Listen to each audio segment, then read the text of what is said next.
bana ya Gemena, Goma, Kananga, Kindu, Kinshasa, Kisangani, Lubumbashi, Mbandaka, pe Bujimai, CAA apesi bino occasion ya kitoko pe malamu ya kosala ba faire ya kokoma ba mvandu po Boeing 767 ezali bongo une occasion pour na bino ya kotombola bongo chiffre d'affaires na bino na o etali bongo ba fret. Avion na biso ya mwana eye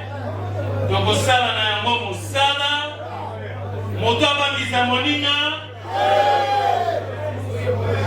moto akadela moninga ezali te soki napesi yo biloko lobi koya lisusu awa te.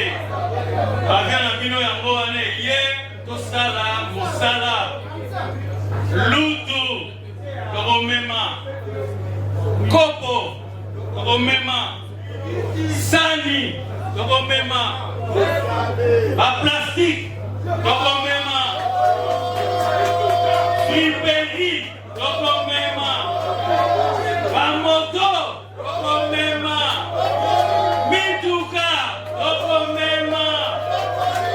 eboko na nzela ya kananga bataba ya bomoi tokomema fumba pe tokomema. CAA, véritable leader dans ma bataille à RDC, azali toujours dans souci à soutenir pe kotombola kitayamboka pe natina wanande Boeing 767 oyo et ye po na kopesa occasion na ba congolais nyonso surtout mingi ba o bazana ba agence ya fret basala musala malam bana mboka société na mino yango yo plus de 32 ans na service na bino pe azali ko continuer ko innover po na kopesa bino chance ya ko améliorer ba capacité pe ba chiffre d'affaires na bino. CAA azali véritable partenaire, plus de 32 ans au service de la nation. Bon, merci pour la télévision pour la journée. Il y a peuple pour le peuple tout fond la journée pour l'entendre que chef de l'État Félix Antoine Tshisekedi Tshilombo Yamba qui mokola jeudi 15 août na cité ya Union africaine, ancien premier ministre ya Kenya Raila Odinga ou a qui sollicité soutien à la République démocratique du Congo pour la candidature na poste ya secrétaire général ya Union africaine. Malgré qu'il y a une situation sécuritaire dans l'Est de la République démocratique du Congo. Namasom Soubaki, remise reprise Salema Kitoko, Mokola jeudi 15 août na Sénat entre bureau provisoire où qui dirigé par président Nayango Pascal Kindwe Lona, bureau définitif où qui est désormais désormais l'honorable sénateur Jean-Michel Samaloukonde, Christian Kengebeni, héritier Mapinde Minadi National. Détail.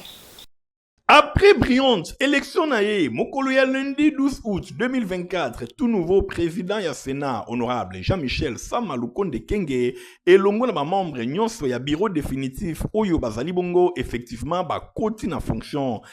na bango et bandaki Mokoloya jeudi 15 août 2024, entré moko en fonction oyo ezalaki marqué Bosimba na cérémonie ya remise et reprise oyo esalemaki et longo na bureau provisoire na bokambemi ya président ya bureau d'âge sortant Pascal Kindwelo et l'ongona bureau définitif ya Samaloukonde Kenge, le nouveau patron ya chambre haute ya parlement. Cérémonie oyo et salemaki na présence ya ba haut fonctionnaire ya Sénat, ba collaborateur pe ba membre ya bureau définitif et l'ongona ba membre ya cabinet ya bureau provisoire pe ba invité ya ndenge na ndenge. Lecture ya procès verbal ya remise et reprise et salemaki na directeur ya cabinet ya président ya bureau provisoire ya Sénat. Boye elandisamaki na signature et pas il y a deux présidents. Bongo Nassima, passation, il y a paraphère et Salemaki, paye installation, il y a nouveau président, na siège naïe. Na moya circonstance, président, il y a bureau provisoire, a remercié chef de l'État, Félix Antoine, Tshisekedi Tshilombo, pour na soutien naïe,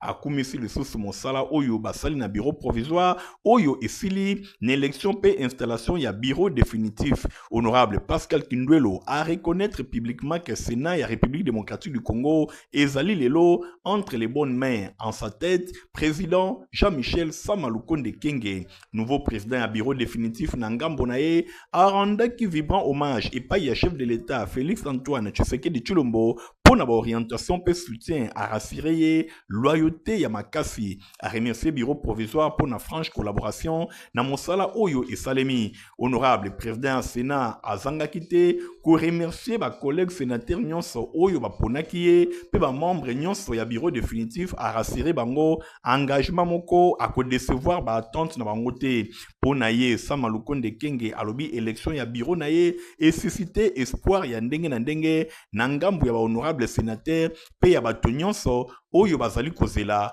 mosala esalema na ndenge ya malamu pona yango exhorter bango nyonso akosala makasi pona ko améliorer ba condition ya mosala ya ba sénateur bango nyonso basangana pona chambre haute oyo epesa image ya kitoko alobi asengi na ba honorable sénateur pe personnel nyonso ya ba cabinet ba agent pe ba cadre nyonso ya administration ba travailler na ndenge ya malamu na ndenge ya bomoko po ete image ya chambre haute ya parlement eyeba na kobonga pe etombola intérêt supérieur ya mboka bosimba ki élection ya bureau définitif ya Sénat et salimaki lundi 12 août 2024 pe ezalaki marqué na clôture ya session extraordinaire etindi bongo en même temps ba sénateur nyonso na vacances parlementaires ezali kaka le 15 septembre ezali koya de Sénat a kosiéger lisusu pour la session budgétaire ya septembre 2024 na ngambo mosusu à part perchoir oyo ezali occupé par le président Jean-Michel Sama Lukonde Kenge bureau définitif ya Sénat ezali composé na premier vice-président José Kalala Wakalala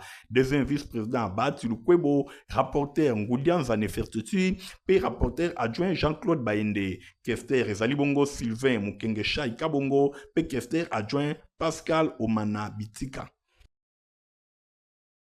Nassima, il y a remise à reprise au Salema qui entre bureau provisoire et bureau définitif, il y a Sénat, rapporteur, il y a bureau définitif, Nefertiti, il y a ça qui compte rendu, il y a cérémonie, la micro, il y a Christian Kengebin. Oyo ba Congolais ba koki kozela pona biso ezali kaka to sala musala na intérêt na bango.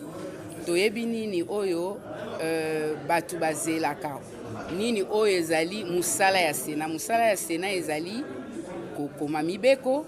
voter mibeko pe ko contrôler ba oyo bazali ko sala na ba institution mususu lokola ba gouvernement na ba institution mususu donc biso elongo na mutu na biso oyo ezali honorable président Sama Lukonde tozali ko laka na peuple congolais ko travailler pour na intérêt na yango tabeta bongo masolo ya président ya assemblée nationale honorable Vital Kamerhe oyo yambaki mokola jeudi 15 août na bureau na mosala ministre d'État et justice pe garde so Constant Mutamba oya ki ko déposer moi miboko oyo sengeli pona ko promulguer yango pe président Vital Kamerhe a comme penza ko accompagner gouvernement héritier mapine mapesi bino ba détail.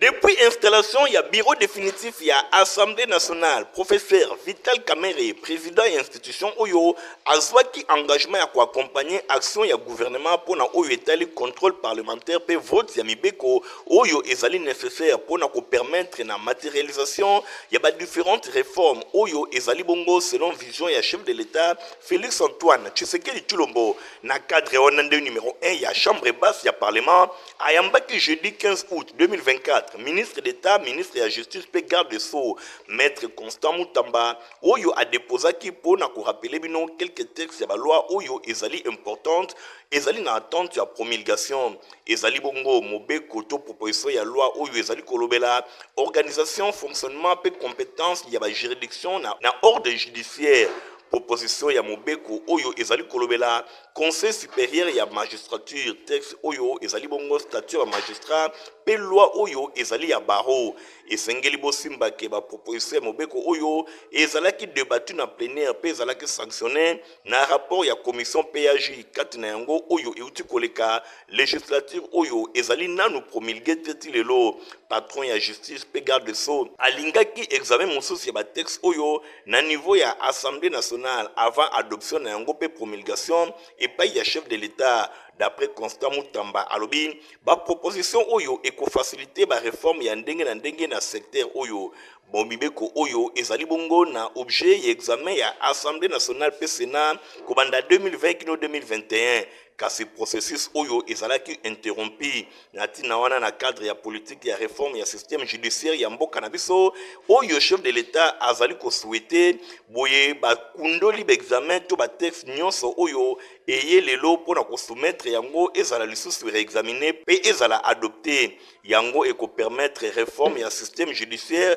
pour na commettre fin na ba souffrance nyonso ya population. Mibeko oyo ezali ko accompagner na rapport ya PAJ ndenge ministre d'État Constant Mutamba abakisaki na ngambo mosusu a annoncé que kala mingi te ako soumettre na conseil des ministres projet ya loi oyo pour na parquet financier na cadre ya lutte contre délinquance financière. Na ngambo na président de l'Assemblée nationale professeur Vital Kamerhe a félicité ministre d'État Constant Mutamba pour la rapidité oyo azali komemela ba réforme ya ndenge na ndenge na secteur ya justice conformément na instruction oyo chef de l'État a pesaki pour na appareil judiciaire oyo eza na service ya population pe na bato nyonso oyo bazali ko œuvrer na République démocratique du Congo. Tozali ko souhaiter que suite ya ba réforme oyo ekoza na ndenge ya malamu pour na ko permettre ba magistrat ba travailler na ndenge ya malamu a promettre lisusu kotia matière oyo na prochaine réunion ya bureau pour na ko transmettre ba différents textes oyo na commission PAJ avant réexamination na yango pe adoption ndenge honorable Vital Kamerhe atalisaki. Na ngambo mosusu a félicité ministre d'État pour na procédure ya désengorgement ya centre pénitentiaire pe ya rééducation ya Kinshasa na exercice oyo asengi na ye ayeba na kokoba lisusu na ba prison mosusu ya mboka pour na koluka ko améliorer ba conditions de vie ya ba prisonniers. Na masolo etali Premier ministre Madame Judith Suminwa Tuluka Bobayeke a honoraki mokolo ya jeudi 15 août mémoire ya secrétaire général adjoint ya gouvernement Hugo Mwanza oyo a utaki kokufa depuis le 22 juillet. Cérémonie ya recueillement et seulement kitoko na hôpital du 51e reportage. Akufaka le 22 juillet 2024, secrétaire général adjoint Hugo Mwanza wa Mwanza akota kibongo na mabele mokolo ya jeudi 15 août 2024 na cimetière ya Kimberley. Bien avant kokundaye cérémonie ya recueillement et selemaki na hôpital ya 51 en présence ya famille biologique na ye pe quelques membres ya gouvernement baninga pe baye bani na ye. Na kati ya assistance, Premier ministre Madame Judith Suminwa Tuluka o ayeki ko honorer mémoire ya héros tombé arme à main tango azalaki ko participer na séminaire ya gouvernement. Hugues Mwanza wa Mwanza a partagé richesse pe longue expérience na ye na ba préparatif ya séminaire ya gouvernement. Activité oyo zalaki bongo na but principal ya ko diffuser bonne pratique ya gouvernance politique pe mise ya cohésion ya solidarité na kati ya gouvernement ya mboka. Grand homme oyo mboka ezali ko reconnaître yango ezali ko justifier présence ya chef ya gouvernement Madame Judith Suminwa Tuluka na funérailles ya grand ouvrier ya République oyo. Abotama Kobongo le 1er avril 1960 na Chibala na Kasai Central. Éminent professeur azalaki docteur en sciences géographiques na l'université libre ya Bruxelles. Azalaki pe lisusu expert en évaluation ya projet ya développement pour na compte ya coordination de la coopération au développement. Boyebake na parcours politique na ye azalaki bongo cadre actif ya parti Lumumbiste unifié Palula Mukuse depuis Bruxelles. Ayaki ko participer na dialogue intercongolais na 2002 kuna na Sun City na Afrique du Sud. Pelisusu a participé à la négociation politique d'intérêt national, principalement ya AFDL Palou na 2007. Ayaka Koponama, directeur de cabinet adjoint chargé à questions stratégiques, techniques et environnementales, paye à reconstruction nationale et paye à Antoine Gizenga na 2007. A exercaka lisusu fonction Oyo ti na octobre 2018. Na 2018, Titango Akufi azalaki bongo secrétaire général adjoint na gouvernement chargé à administration. Pelisusu secrétaire général adjoint ya gouvernement chargé à questions interministérielles permanentes socio-culturelles. Honorable Mao Twene élu ya Selemba ou na 4 vacances parlementaires na ya kendaki ko intervenir pour na arrêt ya ba travaux ya ndeko moko azako tonga likolo ya tu ya régie des eaux na quartier Libération pour la cité verte na commune ya Selemba ou Christian Kangebeni azaki na simasimanaye. Na cadre ba vacances parlementaires na ye, Eli ya Selembao, député provincial, Monamboka, Mautwene, azali kolala te, tango nyonso azali koluka eloko nini ezali kotungisa bana commune ya Selembao. Kaka soki azui appel topé doléance, azanga kate kokita na terrain. Bosimba, population ya commune ya Selembao o bazali belecteur na ye, ba pesa ki message pona kotalisa ke ndaku moko ezali kotungama na quartier Libération na croisement na yango na cité verte mingi penza na avenue Matumpu epai wapi papa moko kuna na commune ya Selembao azali kotonga likolo ya batuyo ya régie des eaux eloko oyo esepelisaki bana commune ya Selembao te tango bapesaki message oyo epai ya Maotwene azwaki mbala moko elongo na ye bourgmestre ya commune ya Selembao Womumu Mathias bakitaki wana sur place na avenue Matumpu pona kotala eloko nini ezali kosalema sur place service ya urbanisme ya commune ya Selembao bazwaki mbala moko décision pona ko suspendre ba travaux nyonso ezali kosalema awa na avenue Matumpu population asepelaki makasi komona ke honorable député provincial Maotwene azali tango nyonso à l'écoute na bango. Actuellement tokomomona bakomo tonga penza na borne ya nini ya terrassé. En plus tozwa net balabala na biso mavungo yo. Kuna eza bien respecté mais na suka nango c'est pas respecté. Alors tolingaki kekno ezonga ndenge esengelaki pe par rapport à terrassé pe. Ye moko pe na ngambu na ye molobeli ya bana Selembao oyo azali ko beta tolo pona bien-être ya bana commune ya Selembao honorable Maotwene apesaki explication. Tuyaki awa po tomoni batu bazotonga anarchie ba se permettre ya kolongola tio ya régie des eaux ezaki na balabala ba empiéter en prise publique ba teki yango po population azanga moya koleka. Alors makamwate komela kibiso lobby tuyoko CTRT ne tukitaki tu interpeller le mukolo lupangu pour aya ko se présenter na bureau ya l'état et pas ya bourgmestre ala kisabiso mikanda oyo et pesie makoki ya kotonga na balabala l'état et puis tolingi population na biso ya Selembao et puis ya Kishasa mo bayeba ke bana lelo babo biloko eleka ki ya kala wana babosana gouvernement oyo ensemble na bino baza déterminé pour rebonsa Kinshasa. So ba moni ba biloko ya bokanga maboko te bokanga munoko te toza na poto lobela bino toza wana po to interpeller ba faussaire ya ba makamba boye po Kinshasa ebongwa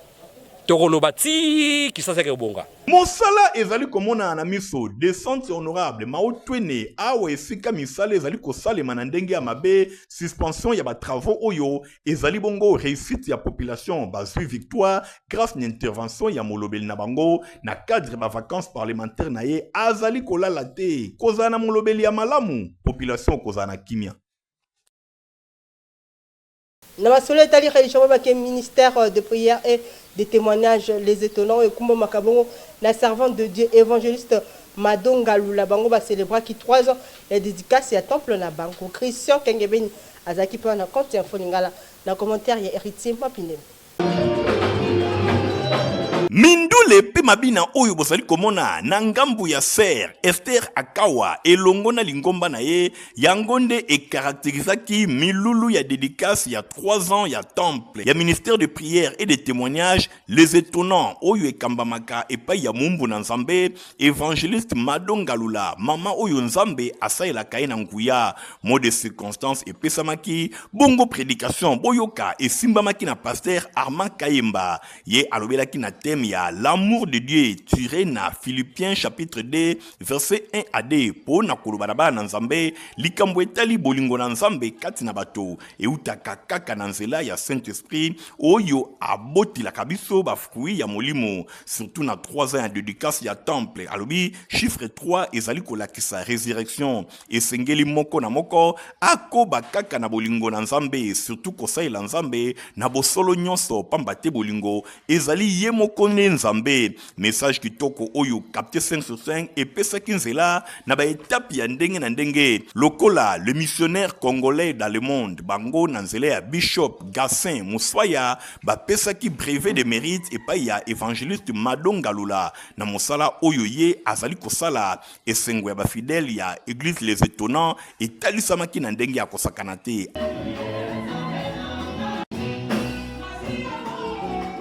après ba brevet et pesamaki pe et pa ya bana ya école de dimanche oyo ba koti na jeunesse ya église nyonso e pesamaki na maboko ya yemoko évangéliste Madonga Lula bana ya kodim bango pe ba célébraki dédicace ya temple o na ndenge na bango na louange pe na babina elongo na loyembo ya ndenge na ndenge.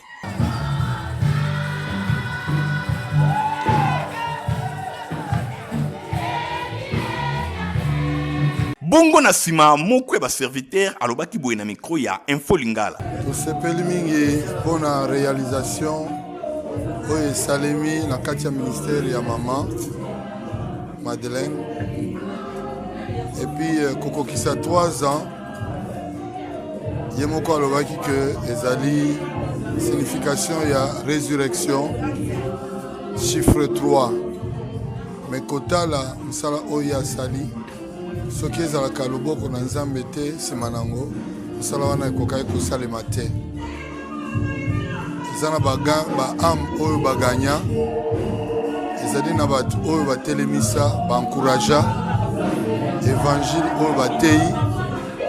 tozali mpe kosepela elongo na ye mokolo na lelo yango en tant qu'invité toyaki mpona koencourage mosala oyo ya ministère les étonnants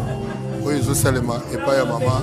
Mado. Bosimba pe boyebake ministère de prière et de témoignage les étonnants et zwami na avenue Mwanda numéro 15 bis na quartier Matonge na Pongabi et pai wapi mumbo na Nzambe évangéliste Madonga Lula azali kote ya sango malamu Nzambe azali ko utiliser na moto na ndenge ya kosakana te bobengami kokende koyoka mateya.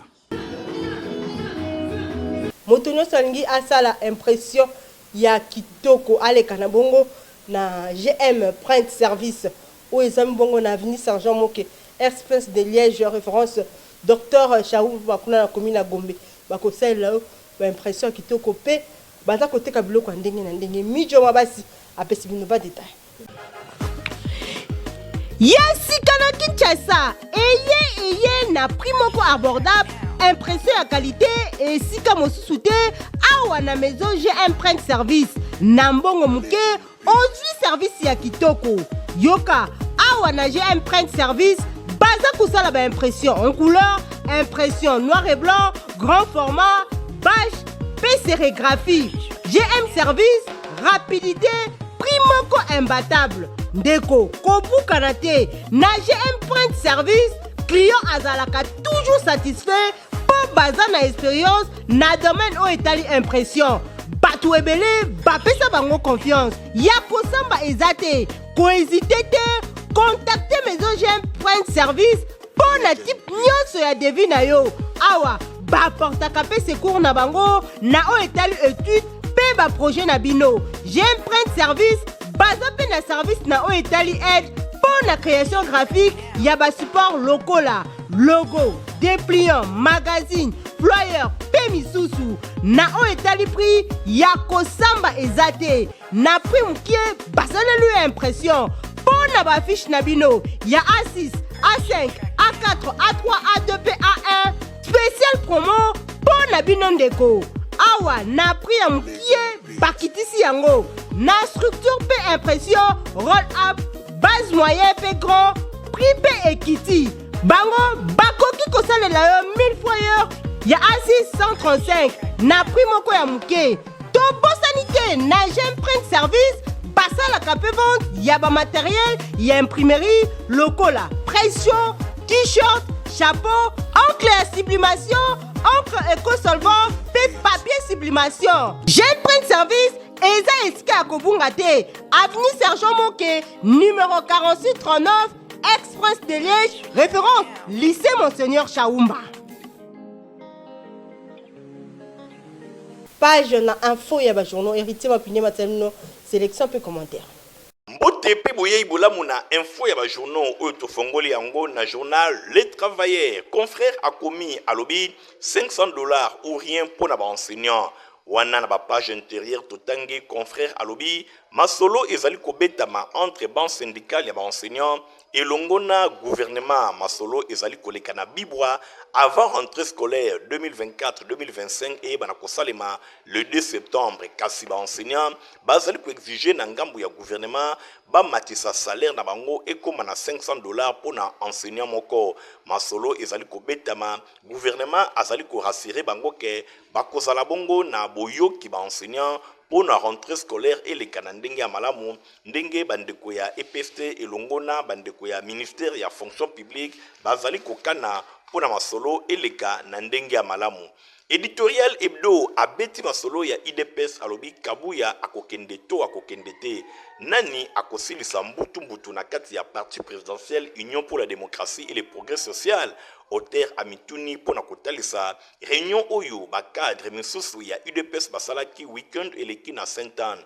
et pai wapi balongoli Augustin Kabuya lokola secrétaire général ya UDPS. Kasi Augustin Kabuya a riposté, a répliqué alobi bango baza na qualité soki mokete ya kolongola secrétaire général ya UDPS pambate ba statut ya parti ezali koloba ndenge wana te. Boye nombre ya bato oyo basangana ki na Sainte-Anne, Augustin Kabuya a qualifié bango ke basala ki théâtre. Kasi ye kino lelo yo azali ko bénéficier confiance ya chef de l'État Félix Antoine Tshisekedi Tshilombo pe azali nano secrétaire général ya UDPS. Toke na ngambu ya journal La Prospérité. La Prospérité kuna alobinini abeti masolo ya Caisse nationale de sécurité sociale CNSS na mokuse oyo a réussir vraiment ba journée porte ouverte na ye pour na bonne gouvernance oyo esalemaki mikolo eleki. Caisse nationale ya sécurité sociale bazwi bongo ba félicitations pe ba encouragement boye Charles Moudiaï ye ba globina ye à maintenir cap. Ezali bongo ba félicitations et outina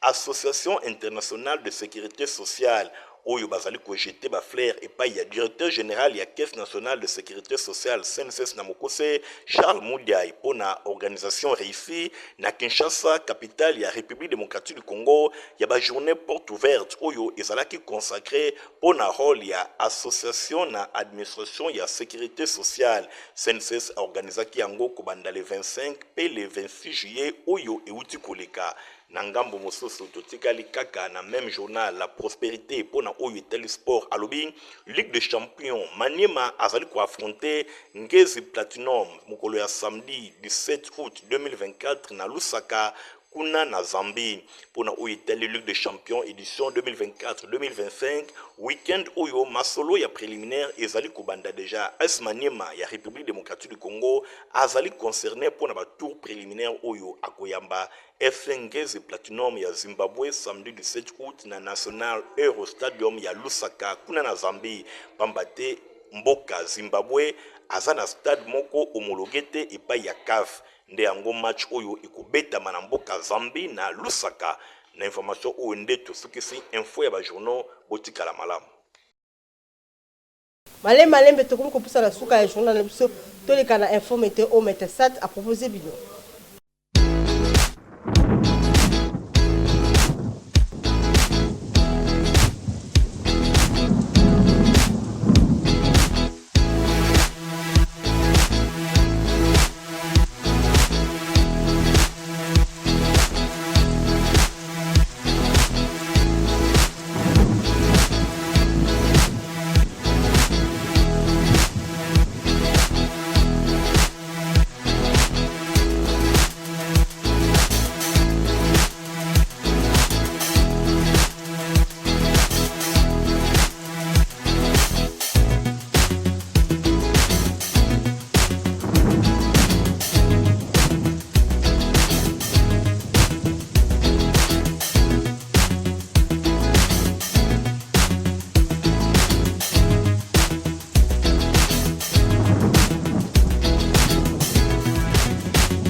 bozalaki ebele mpona kolanda info lingala